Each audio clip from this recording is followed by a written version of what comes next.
EDSI ikino-kumpara. Sila lang daw ang hindi ganyan.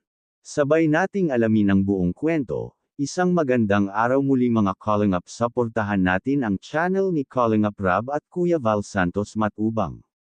Sa daming isyu ng mga Kalingap love teams mga Kalingap, ay hindi napigilan ng mga netizens na magbigay ng komento base sa kanilang napansin.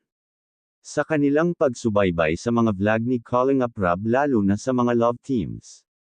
Hinahangaan nga ng mga viewers ang EDSI dahil ito ang kanilang napansin sa mga love teams na sila lang daw ang hindi nag-aaway.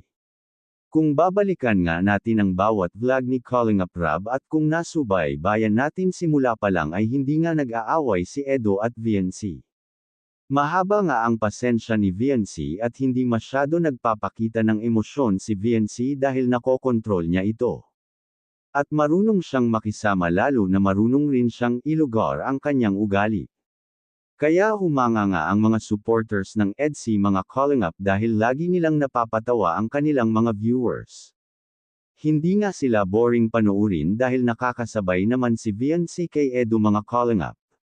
Inaalok pa nga nito si Edo na mag-TikTok sila. Marunong silang dalawa kumiliti sa mga manunood kaya laging tinangkilik ng mga viewers ang bawat upload ni Kalingap Rab sa videos ng EDSI. Ang EDSI nga ang laging inaabangan ng karamihan at hangad nga nilang mapanatili ng EDSI ang kanilang mabuting samahan ni Edo at hindi mabahira ng away-bati. Hindi naman talaga natin maiiwasan ang ganoong serye sa mag-partners ang hindi magkaintindihan. Ngunit hangad nga ng lahat ay maiiwasan nila ang away-bati lalo na ang tampuhan.